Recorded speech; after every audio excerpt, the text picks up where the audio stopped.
There's a kind of tiredness that sleep doesn't fix. You sit in front of the work you care about, and your body just won't move. Not lazy, not careless, just frozen. You might think this is just how you are, but the truth is, it has a name. You might know it as procrastination, as I know exactly what to do, and somehow I still don't do it. On the outside, you look capable, intelligent, high-achieving. On the inside, it feels like driving with the brakes on. You probably don't call any of this trauma. You might call it laziness, a motivation problem, a discipline problem. But here is the quiet truth. For many people, this stuckness is not a flaw. It's a nervous system doing exactly what it learned to do to keep you safe. In this video, we'll gently walk through what the freeze response actually is, how it turns into functional freeze in high achievers, why your childhood inner script matters, and a few first, kind ways to start shifting it, not to fix you, but to help you understand the self that has been working so hard for so long. When people talk about stress, they usually talk about fight or flight. Get angry, push through, run away, change something. But there's another response your body has: freeze. Freeze is what happens when your system decides, I can't fight this, I can't run from this. The safest thing is to go still.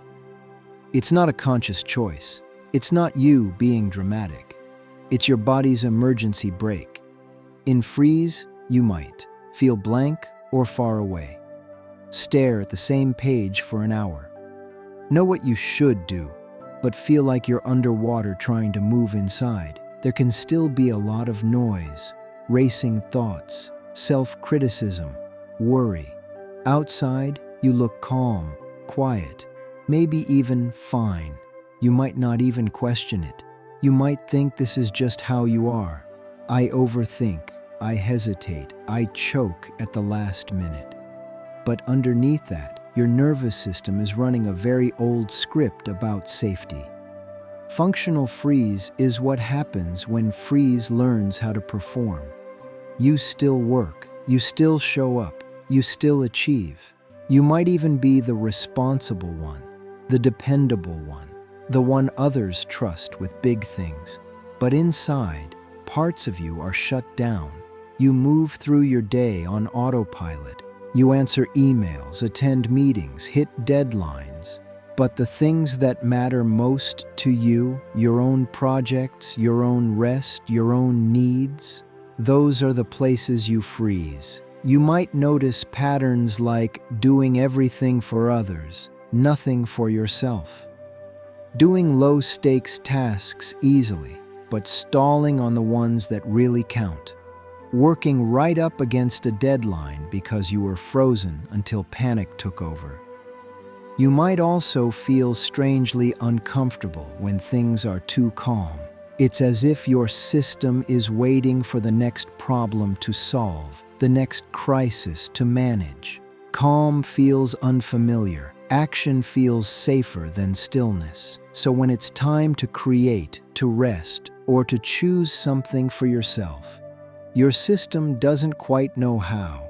You might call yourself lazy. You might say, if I really cared, I'd just do it.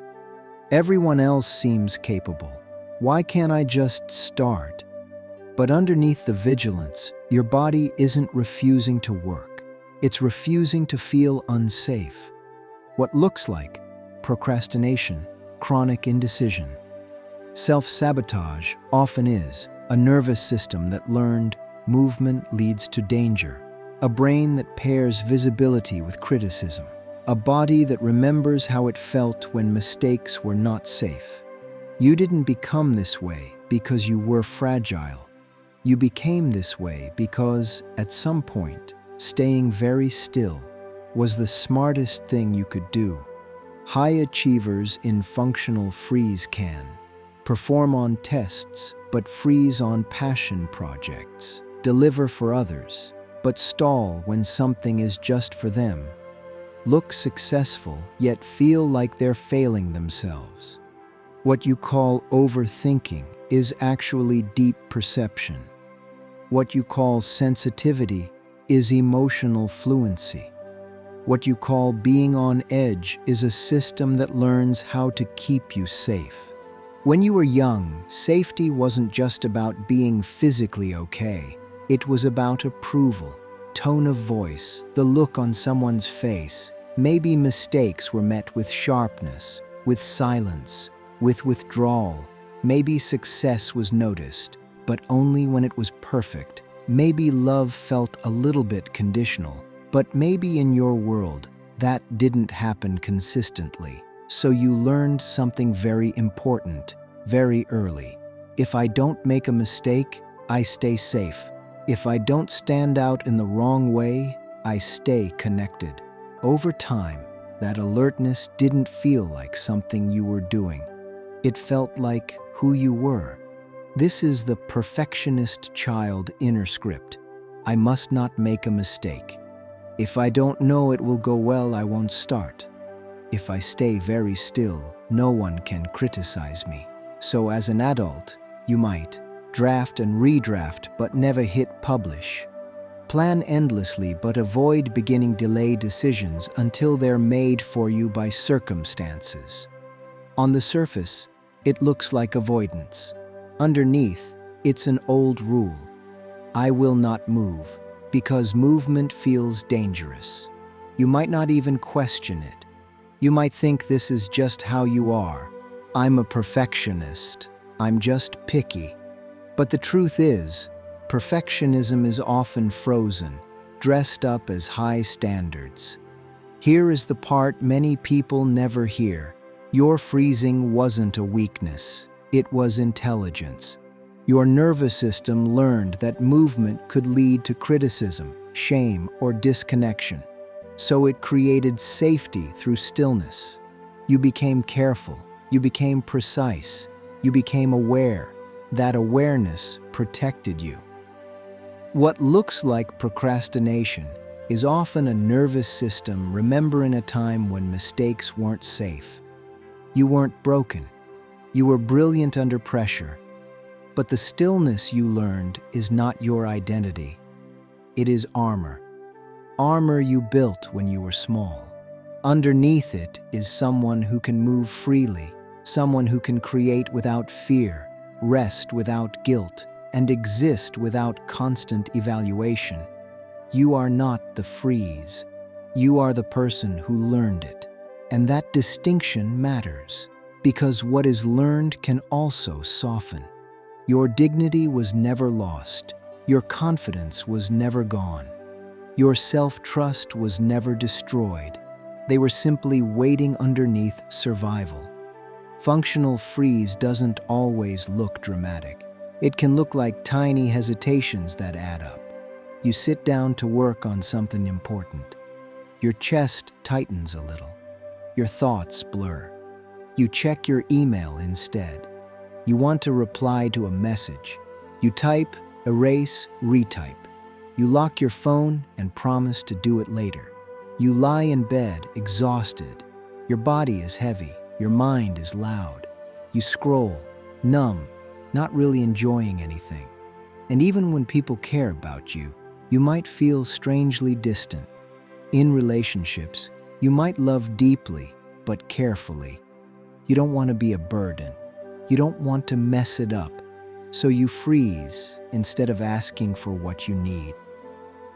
If you recognize yourself in these words, this isn't proof that you are broken. It's evidence that your system learned some very advanced survival skills. The question isn't, how do I force myself to stop freezing? The question is, how do I show my system it's safer now than it was then? Tiny, respectful experiments help. Name it softly. Instead of, I'm so lazy, try, my body is in freeze right now. Language matters. It changes the way your brain responds to you. Make the first step microscopic. Not write the whole report. Just open the document, not clean the entire house. Just stand up, pick up one thing. Your system learned that big moves are risky, so you teach it that small moves can be safe. Add safety, not pressure. A soft light, a blanket, music that makes your body feel a little softer. Let your environment whisper, nothing bad happens if you try. Notice your wins in nervous system language, not productivity language. Today, I sent one difficult email. Today, I started 5 minutes earlier than yesterday. These are not small. These are new scripts being written. You might also feel strangely uncomfortable when things are too calm. So when you notice yourself reaching for chaos, for last-minute panic, try pausing just for a breath. Not to shame yourself, just to notice. A part of me thinks safety lives in emergencies. What you've called laziness may have been protection. What you've called failure may have been a very young part of you, doing its best. If this resonated, you're not alone. Let this be a place where your nervous system is not blamed, but understood. If you want more quiet explanations like this, you can stay close. Save this video for the days you feel stuck. Share it with someone who is hard on themselves, or subscribe if you'd like to keep exploring these inner scripts together. You don't have to stay on guard forever. You don't have to earn rest. You don't have to prove that you deserve peace. You belong here exactly as you are.